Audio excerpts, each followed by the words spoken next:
And welcome to Front Row the Podcast. We're very excited to have you here. But before we get going, please remember to like, subscribe, and leave us a 5-star review if you got value from this week's episode. We can't wait to share with you all the industry peers, all the industry experts, all around professional speaking. And we are super excited to welcome you to this week's episodes. Get your notepad ready, get your action steps lined up, and let's tune in to this week's episode.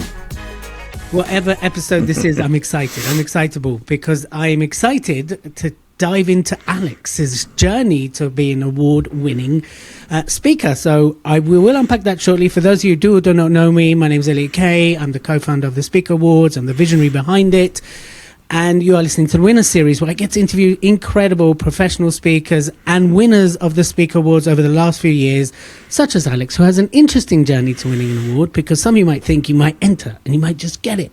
Well, Alex's journey, Alex is slightly different to that. But of course, as you're listening to this, we are open. So get on the guest list or get applying, depending when you hear this. And you'll hear why shortly. Alex, welcome. How are you, first of all? Are you ready to go for 2026? I'm totally ready to go, and thank you very much for having me on. Yeah, I'm more ready than ready could be. More ready than a snowflake. Well, hey, see what I did there? Oh, well, there's a story. We'll come back to the snowflake later. But first things first, before we dive into your achievements, which are very notable, and you've done a lot in your 25 years on this earth. You know, I'll take it. I'll take it. Cool. I'm on it today. I don't know what it is. It's Thursday. I'm on it. My humor dial's up. My daddy jokes are in. Tell us about your journey to winning an award, because yours wasn't a straightforward one. But first things first, how did you hear about the Speaker Awards? I think I heard about you before the awards. So how about that? So I was directed the way of Joe Frederick, who edits show reels, by one of the speaker bureaus I do gigs for. And at that point, I didn't really know anybody in the industry here. Some bureaus, and I'd found them, but in terms of people like yourself that glue it all together, present it so people who know nothing can find something. I didn't. In terms of training I'd done in how to start a speaker business, I'd done that beyond the UK in lockdown. So Joe gave me, here's a list of people you need to look up and find out about. And I think I then contacted you, and then you mentioned the awards, and it wasn't too late to get a ticket, so I rocked up in 2024 awards, and we had a little chat before, maybe. Okay, cool. And at that point you hadn't entered, or had you entered? No, I hadn't entered, didn't enter at all until 2025. Okay, cool. Because if I recall correctly, you had 1 year of entering and nothing happened. No, I didn't enter. No, I didn't enter at all. Okay. I didn't enter at all in 24. I entered. First time entry was 25. So you did enter and win. I did. Wow. Yeah, I did enter. I did enter and win. Life before that, probably not leading to this point, but yes. But there's an interesting. I want to mention this because I think it's important. You are an A student, and what do I mean by this? You came to the summit 2024, and I believe you came last year. But what you did is you took the goodie bag, right? You came to the Speaker Summit, which happens on the same day, right? Yeah. So for those who don't know, we also run a Speaker Summit on the same day as Speaker Awards. And in it, we give a goodie bag. Yeah. And in that goodie bag was how many books? Can you remember, Alex? I'm going to say 3, at least one of whom you could probably, you won't be able to see which one it is, but they're up there. There's loads of books. Now, you literally studied them all, and I know you contacted Donna from August Recognition, and you basically set out to strategically win one of the Speaker Awards. Tell us a little bit about that. Tell us about, because I think it's important for other speakers to hear this. Yeah. Well, I turned up at the awards, and it was just a treasure trove. Sorry, the summit. It's just a treasure trove, really. I don't know if I'd even worked out there was awards ceremony later, and you know, to people listening to this who might be new to this game, I can assure you that it really shouldn't have taken someone to point out to me who you were or others were about the event. If I'd done any kind of researching, I'd have found it. But there was all the breakout sessions. I attended as many as I could. I picked up every leaflet, so it wasn't just the goodie bag that came to me. It was some of them are behind here. I took every handout, everything. I thought, okay, I just basically went off that summer and started to plan how I would negotiate my way through, so that by the time I turned up the following year, I was going to feel that bit more established, as though, because at that point, speaking wasn't the main thing I did, but I used that as a catalyst for it to become the main activity. Okay. And then I know you really, because I remember we had a call post the summit, and I think you also spoke to Maria. Yeah, that's right. You spoke to Maria. Yeah. As you don't know, Maria Franzoni is our ambassador, and Donna O'Toole, she runs August Recognition, which is an awards company. So you really kind of became a sponge, right? And I think a lot of speakers forget about that part of being a speaker, is becoming a sponge. No matter what level you are, always remain always keep your spongeness. Yeah. Yes. Yeah, no, totally. Yeah, you're right. Donna's book, your book. Then there was at least one about writing a book. That would have been from Rethink Press. So that's Joe and Lucy. Yeah. So I started to delve into all of that. I thought, right, in 12 months' time, I'm going to come back operating at a different level. Lovely. And were you sceptical of the awards process? No. Oh, that's reassuring. In fact, Donna's book convinced me of the worth, and this is just part of my broader journey in trying to understand the world of marketing, of which I knew nothing, with the background I had, and just the modern word was social media, personal brand, all those kinds of things. Basically, I thought there can't be any half measures here. If I'm doing it, I'm doing it. You won't do it all well. There'll be loads of things you miss. There'll be loads of mistakes you made. But it's like that basketball thing of you miss every shot you don't take. And I just decided to take a lot of shots. Okay, cool. So you decide to go for it. You've dissected, you've taken in everything possible. Not everything possible, but you get my point. From the summit, you speak to people.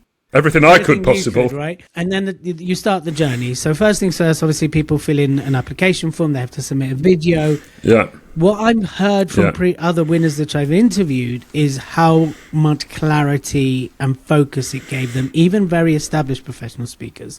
How did you find that process yourself? Elements of it were quite daunting because I thought, like lots of things in life, I don't really know what I'm doing, but this is, I've learned not to be put off by how well experienced and highly competent people do things. You've got to look at what the next level up might be. Right. What does version 2.0 look like of what you're doing now? Then what might 3.0? So I know I've got an idea of what version 10.0 looks like. Yeah. Well, and you've helped with that as well in terms of what I've seen at the summit and all those kinds of things. But I just got an action plan together. I broke it down. I booked in some studio time. I wrote stuff. I rewrote stuff, and just tried to get out there on stage as much as possible. Yeah. So I was just endlessly developing and refining a message and hopefully a set of skills. Well, not hopefully, because the data shows otherwise. Hope is how you enter it. But then, the results show for themselves. So that, I guess what I'm saying is the hope paid off. And we're no longer hopefully. We've moved past the hopefully. So you did all that phase, and then there's the shortlisting call, which happens. Tell us, were you present, or did you send someone else? Or? Oh, no, I was present. No. I think you posted no, I was present. I did. So tell us about that moment. Well, again, I've learned to sort of capture these moments, even if it ends in disaster, perhaps, particularly if it ends in disaster. So I entered two categories. I thought you can enter two categories, so I'll enter two. Newcomer? What was the other one? And newcomer and thought leadership. Cool. So I thought, don't really know what else to go for, but I knew that I hadn't done a TEDx talk. I knew I wasn't, in terms of AI, those kinds of categories. So I put it together, and then the thought leadership category came up first, and wasn't shortlisted for that. No. But but that's them's the breaks. Yeah, of course. And when I look back to what I put together for that, and I break it down and look at it, I think, okay, if I go for that one next year, this is how I'm going to play it, and do things that way. But I was, for 26. So I was, but I mean, there was definitely a moment where my heart sank, and I thought, I'm quite into this now, emotionally, and whatever else. Invested a bit in trying to have a product that might be worthwhile. And then the best newcomer one came up, and my name did appear. Yay. And I suppose, no, it was. Well, my heart was going. And when both your names begin with A, that used to mean you got opportunities first. Now it just means you get a lot of pocket calls. But just to see it early, it was like, okay, that was just huge relief. Something has come from this. I've been shortlisted. There's an extra little notch of credibility, that might come from it. And I thought, you know what, I'm going to go to the awards. I've never been to an awards ceremony. Not worn black tie for 30 years. Whatever. This will be fun. Okay, cool. I mean, I know that feeling well, not from the awards, because obviously I run the awards. I'm not allowed to enter the awards. And I was saying this to Bonita Norris, actually, when I interviewed her. I don't think I would win an award if I entered, because the caliber is so high.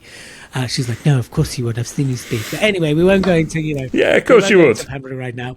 But my point is, I entered the Business Book Awards a few years ago. And I remember year one, I got nothing. And it just made me so angry. And I remember, toys at the pram, it's clicky, I don't know the right people, and you can name the excuses that came up for me. So I was just like, what, Elliot, pull your big socks up and just write a better book. And that's what I did. I ended up writing a better book, and the next year I shortlisted. So being at the gala, when I was at the gala, I know that feeling when you're sitting there and it's your category and you're seeing the shortlisting names come up. And then I know that emotional buy-in, that emotional feeling really well. And then also just at the end of it, I didn't get a podium finish. So I know both feelings. So let's talk about the gala for a bit. So I remember that feeling well, having entered the Business Book Awards, and one year I didn't win anything. I didn't even get on the shortlist. And I remember going, oh my God, it's clicky. I don't know the right people. It's all because of this. Like, you name it, excuses. But then the following year, I wrote another book, and that got shortlisted. And so I went to the gala, and I know that feeling of sitting there, seeing your name come up. I didn't win, so no podium finish for me. But one thing no one can take away is I was shortlisted for the Business Book Awards. So one of my books was shortlisted, period. Which, having been on the other side since, been a judge for the Business Book Awards, I see the entries. I see how many go in. So just to be shortlisted, like yourself, Alex, is great for anybody thinking of applying, for anybody thinking of going for it. Just that part in itself is worthwhile. So you come to the gala and you walk in. Tell us, you don't really know people, right, at this point, or do you know some of the people in the room? No, I do know some of the people in the room, but again, people who you exchange comments on a LinkedIn post, you might have met the odd person, and actually a number of people where I know they are, but I've not had any contact with them. So table we were at, didn't know anyone there, and I think that was pretty much the case for everybody. We all started chatting, all that kind of thing. But yeah, I walked in with my wife Sarah, and just new to the room. Did you have to drag your wife there? Was she like, Alex, what are you taking me to? No, I didn't. It was sort of, well, we've not done this before. The idea of doing something like that. So I said, look, this will probably be the only one we ever do. Let's pretend we do it all the time. Which awards ceremony are we at this week, kind of thing. And it'll be a fun story to tell, kind of thing. Cool. So you get chatting, and then Tell us about newcomer category comes on the screen and take us through that moment.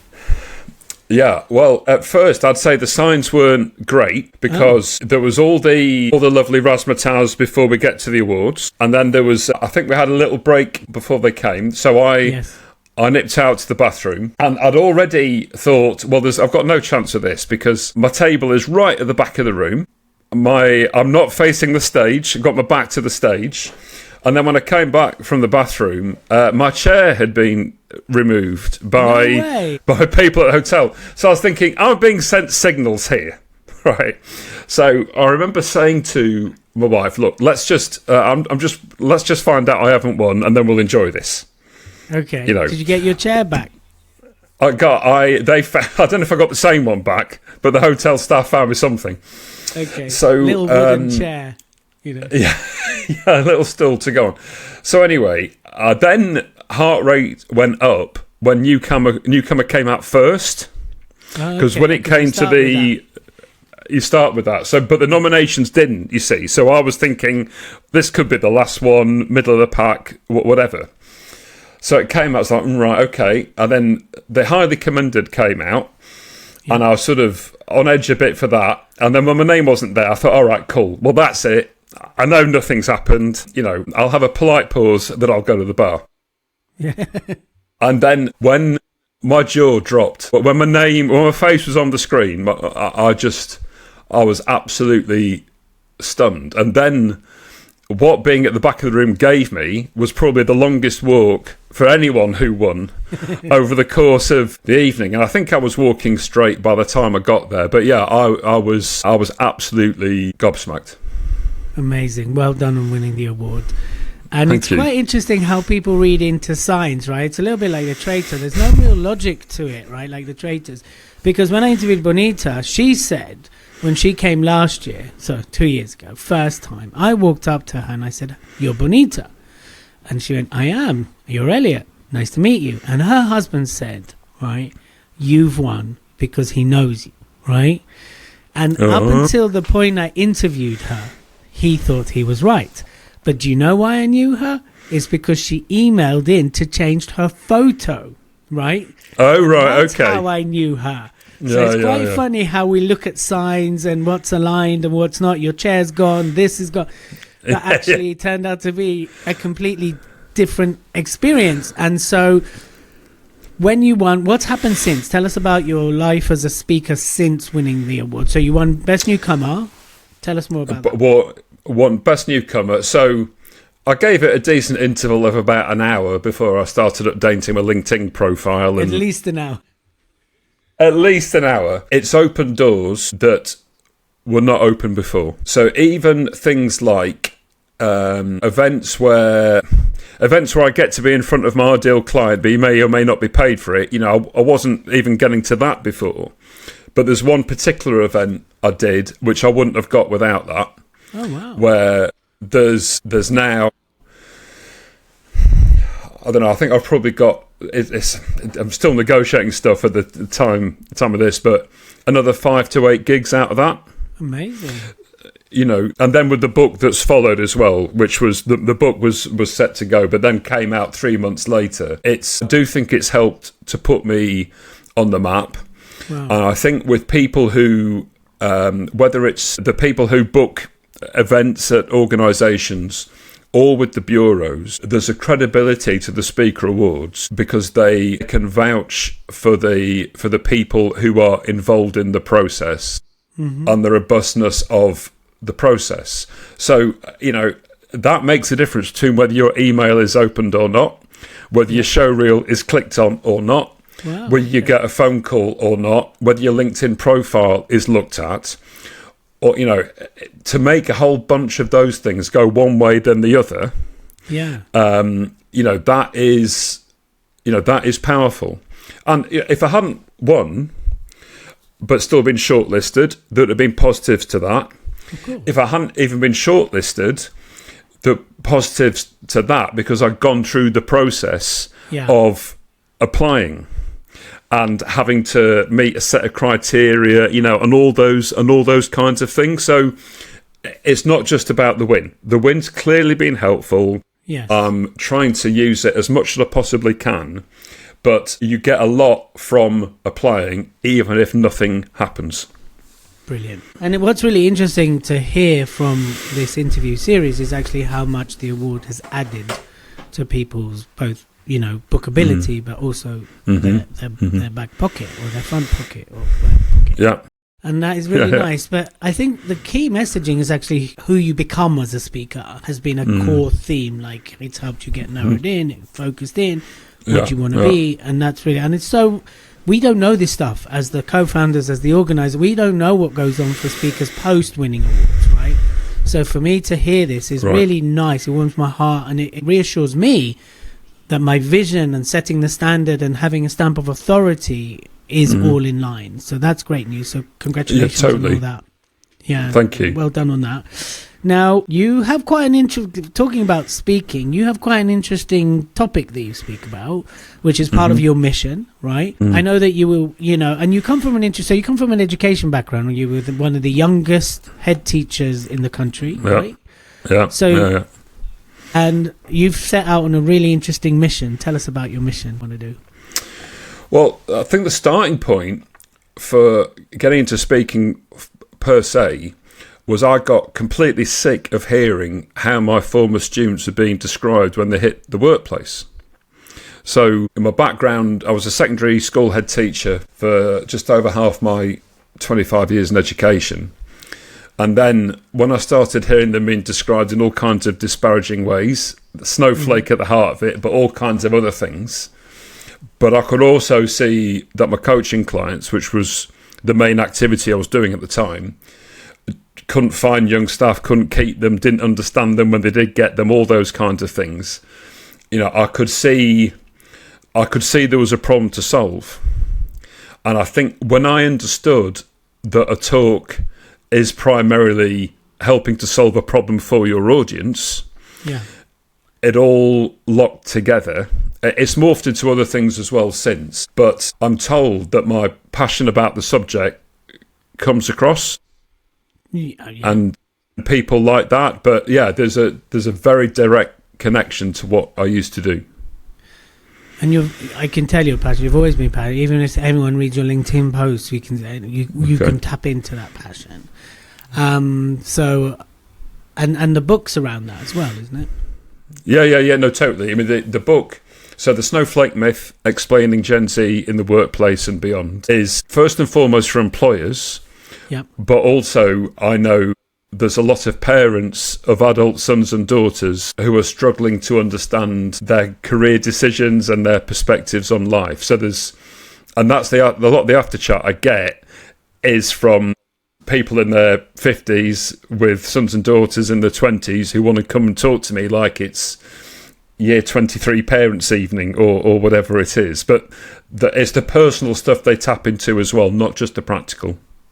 So on that note, before we talk about where your speaking's going, like, what should we be aware of about Gen Z? You got me intrigued. I mean, I'm almost 50 in a few weeks. I know you wouldn't tell. But my kids are very young. They're 6 and 9. So I'm not worried about them. But, they're going to be the next gen. So if anyone listening that's an employer of Gen Zs or Gen Zs, like, very quickly, you don't have to deep dive, but just give us some, top level stuff that we could look at. So... Okay, so we're talking about Gen Z now goes up to those in the late 20s, pretty much everyone in the 20s now. Yeah. So young professionals. Well, in the book, I talk about 6 sub-myths, and that'll be a challenge to remember them all now, but slack, fake. No, okay, slack, lazy, fake, all those kinds of things. I think this is a generation of digital natives who don't remember a time before smartphones. Yeah. So there's a whole analog life that we got to transfer over that they didn't. And economically, the oldest ones who came into their teenage years just after the global financial crash and austerity and all those kinds of things, they've got a different perspective with good reason. But also there's a real challenge for employers in how they can recruit and keep the best, because the standards of what they're looking for in an employer might be a little different and might be higher than my peers might ever imagine. Okay. Can you share what they might be looking for? Yeah, so I think their standards for, well, I'd say the gap between know, like and trust is far bigger than it's ever been. Okay, that's interesting. So they've had thousands of marketing messages a day hurled in their direction through their phones. Yeah. And those in the late 20s, when they were getting their smartphones in their formative years, the key adults in their life were absolutely clueless about the power of the technology. So they've been filtering a lot of this themselves. So what they demand in terms of authenticity, say, or clarity or trust, they have got incredibly fine-tuned radar for a message that may or may not cut through to them. And a lot of my peers struggle to come to terms with that. So there was one talk that I did where there was a round table afterwards. Yeah. And it was in the city, and somebody said, all of our websites have got the word integrity in huge white letters on a black background, and none of our young customers are buying it anymore. And there was a sort of and they all knew it. So they got into a conversation that otherwise wouldn't have had, and they realised they've got to reach out in a different way. Yeah. Okay, that's really interesting. I did a TEDx last year as a coach, not as a speaker. And actually one of the people there talked about how imperfection is a new currency, right? Attention's a currency, but also imperfections, though Gen Zs and the younger want imperfection. They don't want clean, they want crisp. And that must be a big thing. I think if you're saying integrity everywhere, then that's alarm raising. Like, why do you need to say it's a turn off? Well, yeah. If you do need to say it, say why you need to say it, and say how your new employees might be able to help. Otherwise, it just looks like sheen and polish, and that's a massive turn off. Yeah, so I get so they, because they've seen so much BS, right? Yeah. Then they've got to, like you say, and it's interesting you say about the gap between know, like, and trust is bigger than ever. So that's in itself should tell employers and what they need to be looking. So trust is the most important part. It's no longer about wages, and of course that's important. But I have seen that shift even with millennials, like how they choose who they work for. Like that flip is already on the cards. And it's like they're interviewing me. I'm not interviewing them. Although you interviewing them. So that's fascinating. And I think so by all means, grab Alex's book. We'll put the link in as well so people can. Thank you. And it's quite interesting that I'm listening to a book called Talk, which is all about communication, ironically, but it's also backed by data, by science. And she talked about a paper that she refers to as strategic authenticity, right? Yeah. Okay. That's interesting. a really interesting concept, and I think it's choosing which part of yourself to show and be. You can still be authentic, but you don't need to show all parts of you to be authentic. And I think that's quite an interesting concept. And I was like, really got me thinking. You can be authentically you and show a part of you. We don't need to show the whole of you. And I think when it comes to integrity, authenticity always go together. Is about showing the part that's relevant to the moment. So anyway, I'll veer off there. So that's really interesting. Keep up your great work. And in that respect, so where's your speaking going now, Alex? Oh, so many plans. So, I mean, there's a challenge to stay current, I think, with this topic. The world is changing. Employment is changing. All those kinds of things. I would like to do a TEDx myself. I think I've underrated that actually. As something that I should be going for. So I'm getting into that. I want to develop my assets. Yep. So I was, although I wouldn't seek to replicate it, I was very taken with James Taylor at the Speaker Summit, and I grabbed him afterwards, and he said, that's a 2 gig slide deck. So I thought, okay, I wouldn't try and do the same thing, but I could definitely raise my game.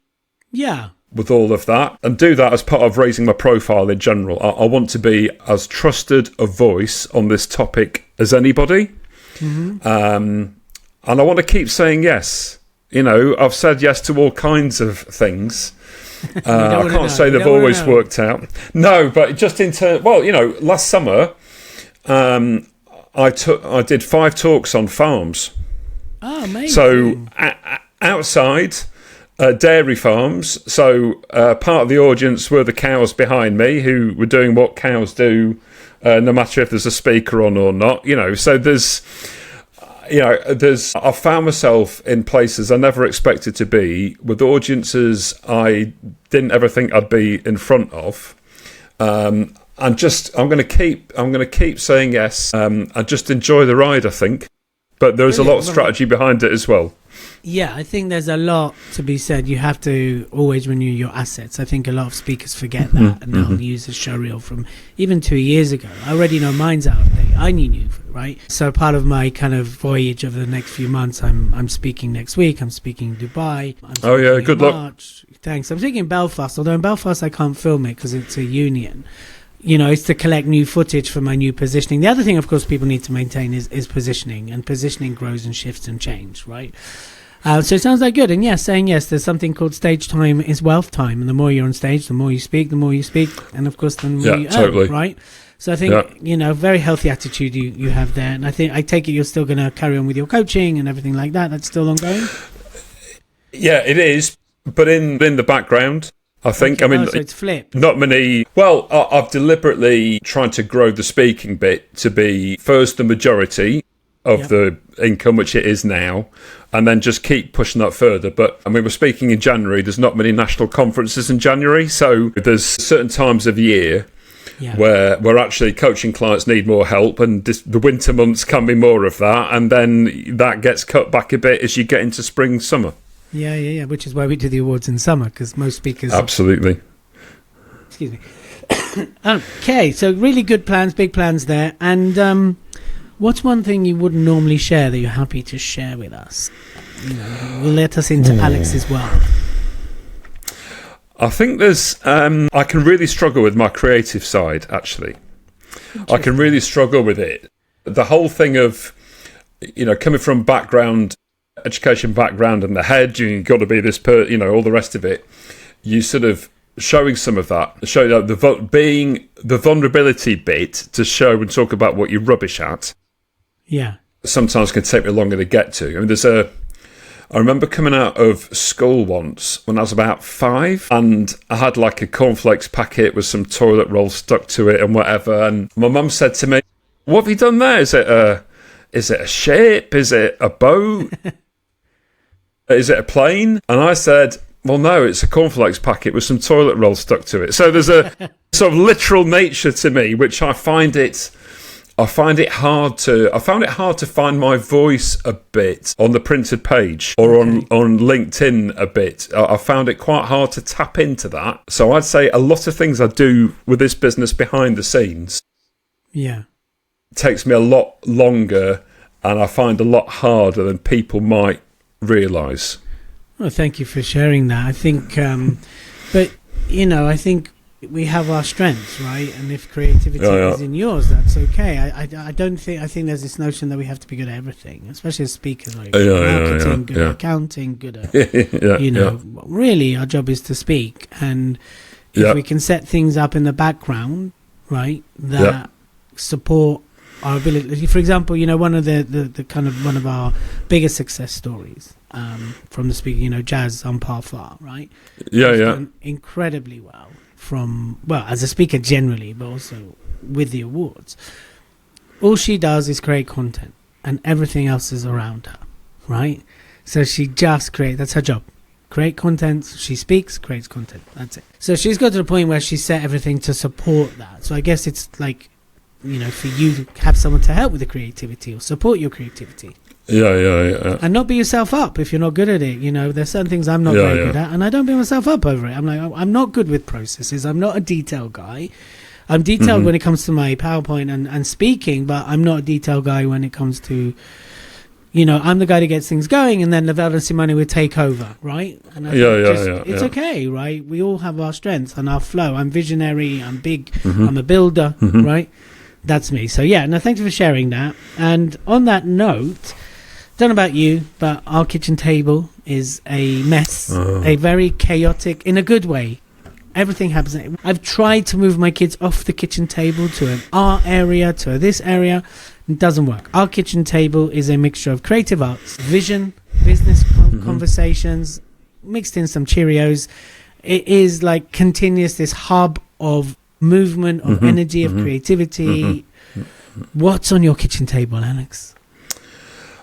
often it's a pile of board games. Actually. Amazing. My kids love board games.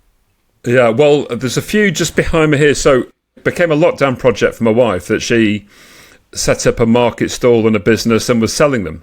Oh, wow. And got into the business a bit. So our kitchen table is often got some demo versions of people she knows who've designed it and written it, or publishers she knows, and often she has friends around on a Friday night and they play, and it's become, during the evenings and so on, it's pretty much a technology free zone. Cool. And I think that's really important, to have that sort of live, in person, analog experience. Yeah, and absolutely.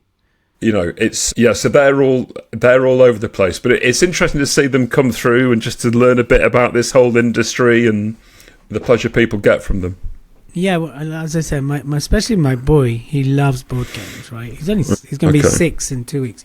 He loves it. I think it's part of sitting around. I think it's a part of the analog aspect, all of us together. I think it's also because he can control things, right? Yeah. He's the youngest, he's the smallest, so he can control a board game, right? He can be in control. There's a lot around him that he's not in control.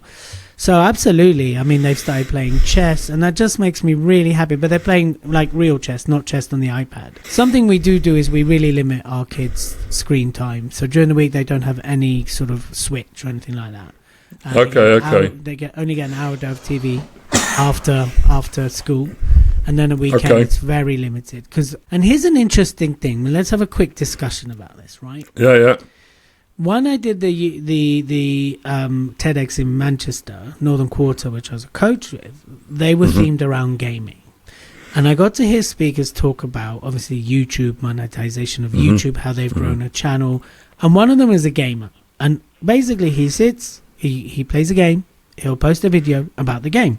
And it's paid his mortgage, he pays him a monthly, he makes loads of money. I mean, he works hard, respect to the guy. Yeah. And a part of me is going, and some other guy actually talked about, he runs an agency that builds games, right? And he talked about actually how once his mum gave him permission to play the game, it freed him up because he wasn't educational, he wasn't, he couldn't sit down, but he could play games. And now he's built a business around it. But of course, there were some conditions. They always had to play sport, like a team sport. They had to play board games, like he couldn't just sit on the... And a part of me goes, my son's very drawn to that. He's only 6, of course he is. But then a part of me goes, if he wants to go a path and become a gamer YouTuber, do you let them? Do you not? I mean, I know how toxic YouTube can be. I know how but equally, I'm watching some of these people and they've turned out just fine from being in the gaming world. So I just veering off slightly. What's your opinion on that? Well, we've got one daughter, and when it goes back to the lockdowns, and she was a bit older than your son now, the technology gave her access to friends and cousins and all those kinds of things. And I would say now that today's parents are far more clued in about this stuff than was the case 10, 15 years ago. There's an entrepreneurial element to it, and it's interesting to see if they develop it. How do they respond to a social media platform that continues to change and all the rest of it? So, there's a balance between mind-numbing activity and watching someone learn on the spot, and I'm sure you can find the right balance with all of that. I don't know the answer, is the truth. But I'm going to explore it, because even I'm now looking into YouTube and what can I do on YouTube. I know it's consistency. I know it's not overnight, and I've got an idea. It's nothing to do with speaking. Is the good news. It's actually so out of the box, but not outrageous. I just need to go on and do it. I keep talking about it. I just need to do it. So on that note, I think this is a nice kind of laid the ground for my next question.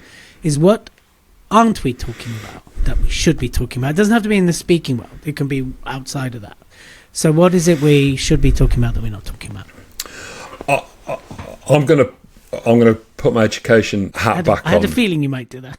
Yeah, I used to say that the biggest problem in education is that adults forget their own childhoods, and there's still an element of that. But I'm very worried about the approximately 100,000 now young people of school age who don't go to a school. And I'm not against home education. I know plenty who have done it, been through it, all those kind of things. But I am curious, to say the least, as to how the numbers have increased from around 20,000 not so long ago to nearly 100,000. So I worry a lot about that. And I worry about the almost million 16 to 25-year-olds who are not in education, employment or training. Called NEET. I worry for NEET. Actually, one of the guys that did a TED talk about that, and he okay. He talks about, he's really interesting. His name's Sam Squire. Check him out. He talked about, because his whole focus is that 1 million and how to turn it from. He gave it a complete reframe. But yes, carry on. Okay, great. So I'm just worried about. I'm just worried about what the future is for them, and the schools I worked in, they were not easy gigs. I was all my time as a head was in inner London, sort of challenging places and all those kind of things, and I worry a lot about them and about opportunities, and that they're getting a fair shake. Really, that's why I wrote the book. I think the determination for my former students to get a fair shake in life will not leave me, and I'm really driven with that in the speaking work. This is not about earning a living. It is about getting out there and having that impact. So, do you think then that the correlation between homeschooling going from 20 to 100,000 is also due to the fact that the diagnosis with people, I don't know what the correct term is, I don't want to offend, spectrum has gone up? I think the kind of, with the introduction of technology and the hit of dopamine, that can't be helping things. Attention spans are shorter. Do you think that's, and plus people in education are being squeezed more, right? The budgets are less and they're expected to do more. I'm not sold on the attention spans argument, actually. Okay. I'm not sold. I understand the point that's made with it, but I remember my nephew's getting the new Spider-Man 2 game for Christmas not long. They're putting in 16-hour shifts now. Okay, it's a game, it's a different kind of thing, but that there's far more top grades, first-class degrees being awarded than was ever the case. That's not happening if people can't concentrate. That there's definitely a rise in parents, say COVID, kids have needs and schools who can't meet, all those kind of things. What worries me is the students who might be considered more difficult to educate, who might not have any of those needs, where they drop out of the system. In some cases, they might get a little push to go out of the system. Mm-hmm. And then it's incredibly hard to get them back in. Yeah. Or they find it hard to get back in. If a kid's going to get a better deal at home than at school and parent wants to do it, I don't have any issue with that. I do have an issue with kids who want to get back in the system and they can't. And I don't think we have a comprehensive system anymore. That troubles me. So 2 questions following on for that. One, is the education system of today set up to actually educate the kids of today? And I think on the second part that you talked about, getting back into education, I think, how much does being labelled affect that, right? So if I think back to my childhood, I'm dyslexic, it wasn't very then I can't read, I can't write, I'm lazy, I'm out, there are many times I was almost out, right? And changing schools, etc. These days, I think if you've left and you're a leaver, you come with a label. And obviously some people might get into trouble, they might get... So once you're branded a certain label, that can't help your desire to get into education. So twofold there. That's possible. That's about right. So is it set up for now? No. And there's been no shortage of former students who I bump into on the street and say, right, why didn't we learn about that? Why weren't we taught about that? And so on. I don't have much of an answer for them. Yeah. Often. Although it's a pleasant conversation, there's that element of it. But secondly, I think the whole process of, say, a local authority deciding to put a child on a school's role is very difficult to do. And if as a school you want to be belligerent and pull up the drawbridge to a kid who might live 50 metres away, but they ended up leaving their last school in difficult circumstances or whatever it is, you can do that. And that's what troubles me, that we've ended up with a selective system where, of those 100,000 who are not in, I bet a disproportionately high number of them have got special needs, are from an ethnic minority, are not well off, all those kind of things. So I worry a lot about that the drawbridge is being pulled up to too many, to anyone. A lot of kids who might have a difficult childhood but could have a great future, contribute, and all those kind of things. I worry about that. So, for anyone listening, and could be done. The Labour government has got a children and wellbeing bill which is struggling to get through Parliament, where I think they're having to dilute it. They've had some pushback from some of the vested interest in not having government influence in how their schools run and all the rest of it. We need a bigger national debate on it, and we need a government that will actually force some unpopular change through, even if some of the newspapers don't like it, and even if some of the bigger groups of schools don't like it either. We've ended up with a system that's too much about adults, not kids. And that worries me. When I hear you speak, a few years ago I was working with the Young Entrepreneur Network, and they were funded by the office. And I remember Sophie at the time was running it. She interviewed Boris Johnson, and she was trying to say, he gave us some time, and he was like, so, what's your opinion of today's youth? And he kind of just went, this is secondhand, so don't quote me, right? Mm-hmm. She went, oh, well, they'll become voters, young people grow up, and, I look forward to that day.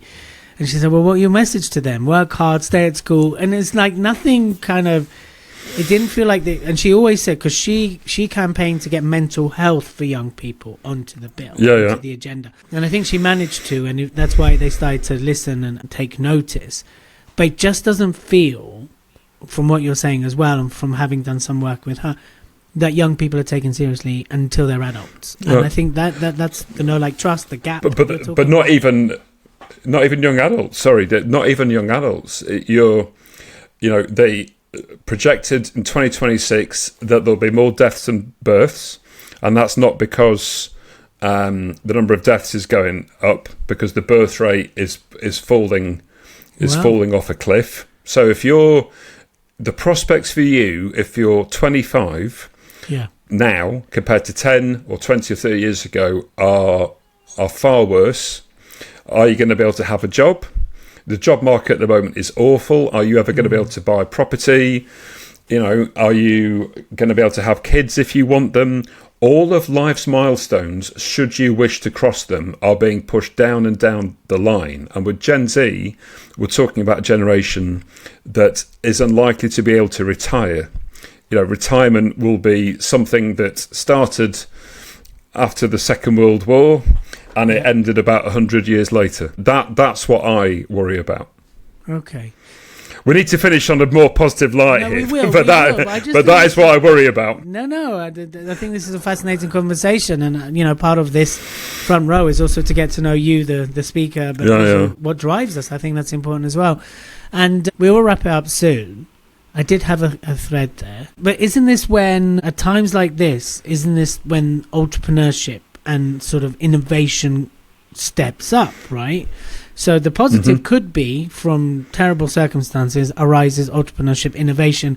But on your note, the challenge is now keeping successful entrepreneurs in the UK because of the taxation and how businesses are being stung for being successful. What's your quick take on that? I don't have. I think that issue has been hugely inflated. I think I'm far more bothered about the young professionals who are moving abroad because the opportunities for work are not here. That concerns me a lot. We've already got hundreds of thousands of Gen Z on Companies House now as a director running their own thing, far more of that than was ever the case. And a lot of it is side hustles and all the rest of it. I agree that when you have difficult times is when you can have creativity and entrepreneurship and all those kinds of things. But often building something like that means you're building it on the side of having a main gig. And at the moment, we've had 40 consecutive months of the numbers of job vacancies falling. Wow. So it's difficult out there. Well, I heard yesterday on the radio that a good side hustle is yoga, and you can make up to 40 grand. Yoga teacher. There you go. There's a solution. All Gen Zs become yoga teachers. Yeah, that will solve it all. There you go. I just sorted it all out for you, Alex. You can retire. Excellent. Thank you. There you are. It's either, it's like yoga, Pilates, or something like adds an extra. There we go. I don't know where this study came from. It was on the radio, so take it with a pinch of salt. As we start to wrap this up, right, what is the story you like to end on when you do your talks, or you would like to end on when you do your talks? Yeah, I think I want to get across to my audience the difference they can make, and that in terms of, I talk about change starting from within. Yeah. I talk about people in previous audiences who start the talk a bit with their arms folded. What's this going to be about young people today? We've got this 23-year-old who did this, 25-year-old that did that, but then over the course of it, they shift from the 23 and 25-year-old employee to the 23 or 25-year-old son or daughter who is still at home, can't find a job, and they're really worried about it.